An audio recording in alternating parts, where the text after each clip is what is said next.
This amendment will make public drug use illegal in British Columbia.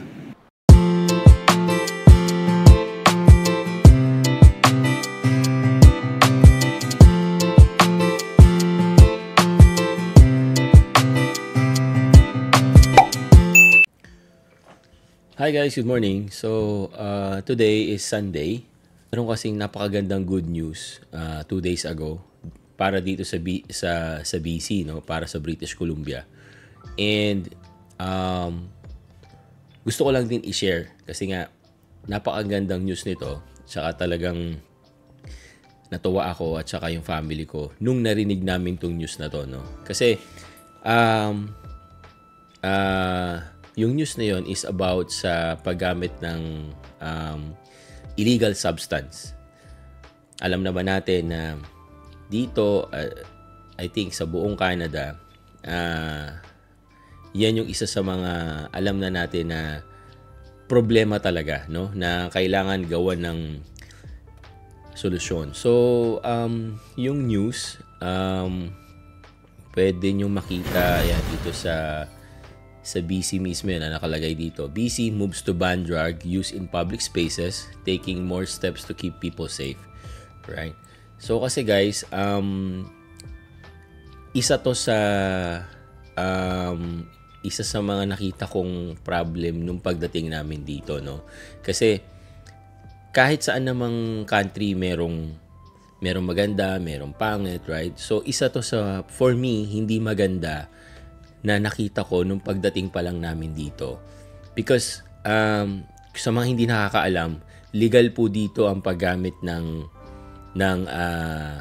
drugs or ng illegal substance, but on a certain amount, 'di ba? So meron lang siyang certain amount na pag nakita sa'yo, hindi ka huhulihin, or kahit na gumagamit ka sa public, it doesn't matter. Walang huhuli sa'yo na police as long as yung makikita sa'yo na substance is within the allowed, diba?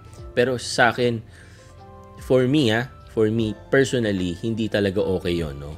So kahit na konti, marami, for me, ang paggamit ng illegal substance is hindi talaga okay.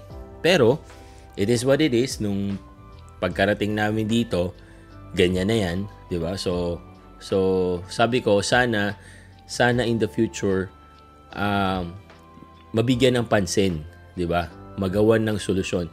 If tama yung pagkaka-research ko, guys, sinimula tong i-approve parang way back 2023. Hindi ko alam kung tama yung yung pagkaka-research ko kasi since pagdating namin dito, nakikita ko na talaga, no? So pag pumunta ka sa train station, lalong-lalo na sa downtown area, guys. Pero dito naman sa area namin, wala masyado eh. Ang hindi pa maganda doon, they are allowed to use those kind of substance sa mga public area like parks, hospital, sa train station. You know, guys, last week lang, no? Kasi pumunta kami ng wife ko sa emergency kasi kailangan niyang magpatingin, merong masakit sa kanya that time. Madaling araw yon, guys. So pumunta kami ng emergency. So nagpark lang ako sa tapat, no? So tapos habang hinihintay ko siya doon, guys, to tell you honestly, sa tapat mismo ng hospital or sa pinto mismo ng hospital, may mga gumagamit, 'di ba?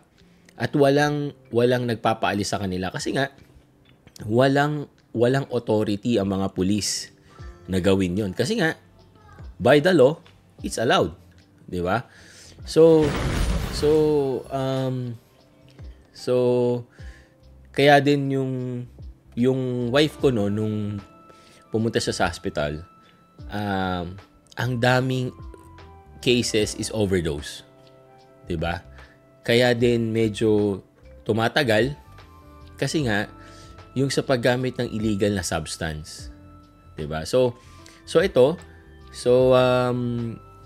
magandang news to kasi nga dito sa British Columbia, sisimulan nila, I think nagsimula kahapon, no?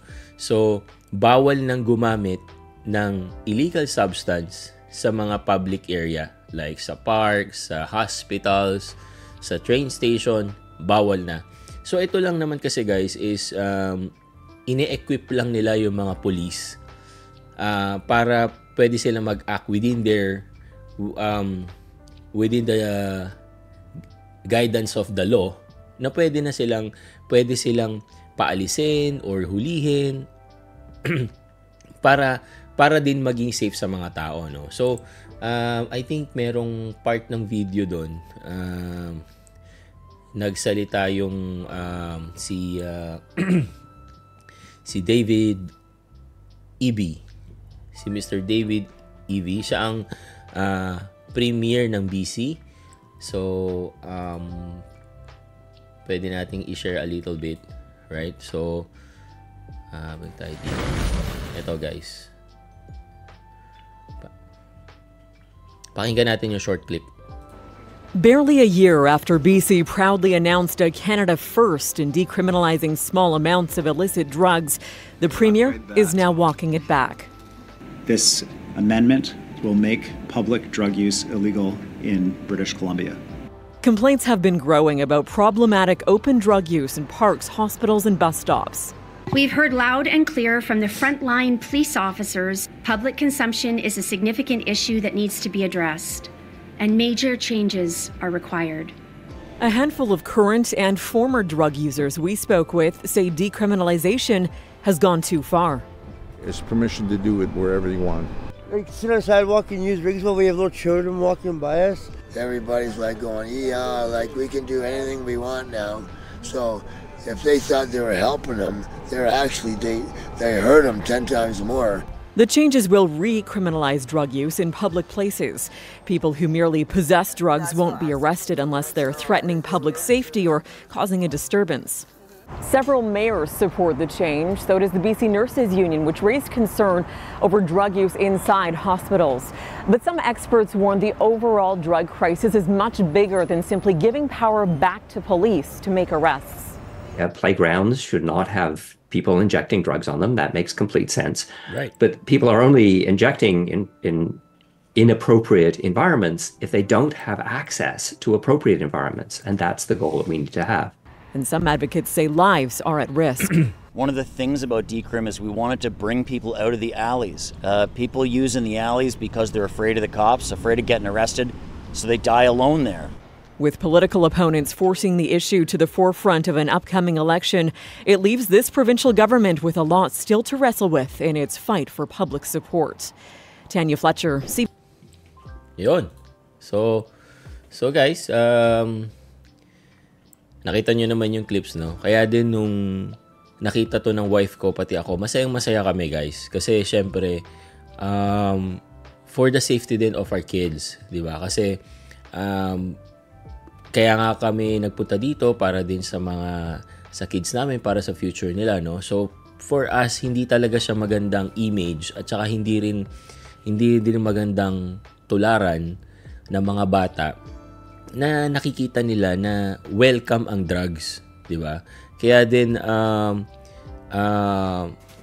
yung pag-ban ng drugs at yung pag-issue ng ganitong bagong law is talaga makakatulong to, lalong-lalo na sa mga police kasi nga meron na silang panghahawakan para talagang tanggalin yung mga taong gumagamit ng illegal substance sa mga public areas, 'di ba? Kasi hindi rin siya safe.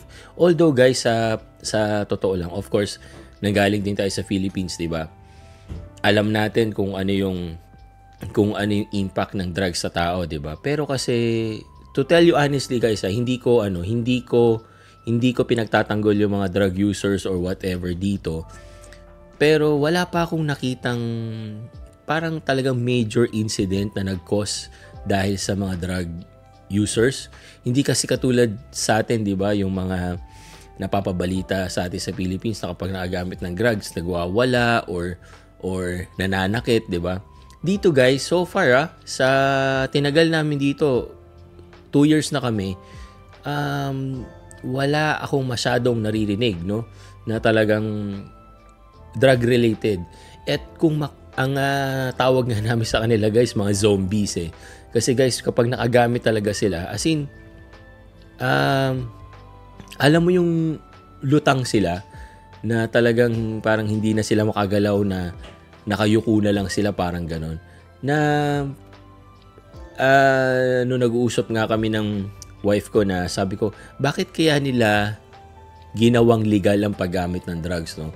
So, syempre kami parang nag-uusap lang, and it's a personal thing lang naman namin at opinion lang, no? Siguro kaya din nila inalaw na ganun kasi nga pag high na sila, 'di ba?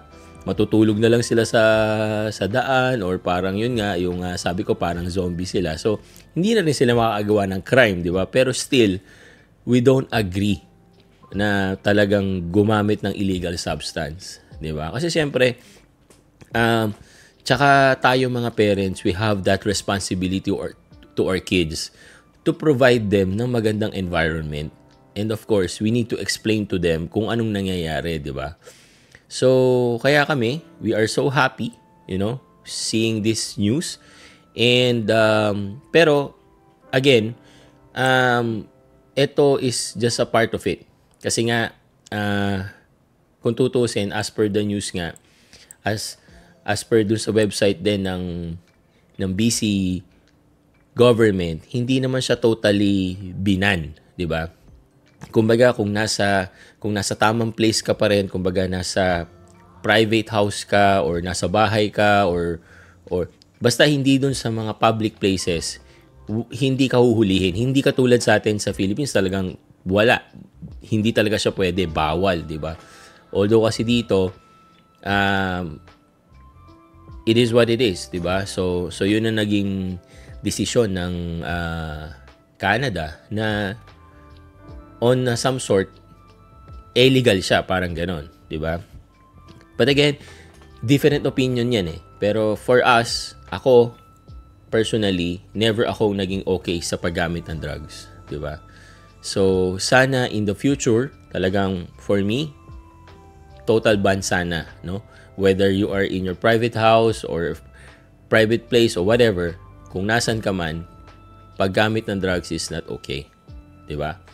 So, hindi ko alam sa ibang province, pero I hope na sinimulan ng BC, sana, or hindi ko sure kung sa BC nagsimula, no? Pero first kong narinig eh. So, I think, correct me if I'm wrong na lang, no? So, ang point ko lang is, sinimula ng isang province, hopefully, gawin sa buong Canada, di ba? Na talagang tanggalin ang drug use sa mga public places, and sana in the future, tanggalin siya totally, di ba? Kumbaga talagang maging strict sa pagpapatubad ng law when it comes to drugs, na talagang wala. Hindi ka pwedeng gumamit, 'di ba? Kasi wala naman siyang wala naman siyang magandang benefit sa mga tao, at lalong-lalo na sa mga youth or yung sa mga bata, 'di ba? So sana in the future, 'di ba? Makita natin yung ganung changes. So yun lang. So kaya din lang ako nag-post ng bagong video, kasi nga we are so happy about this and we wanted to share the good news. So, yeah. So again, happy weekend guys, and thank you again for watching. Peace.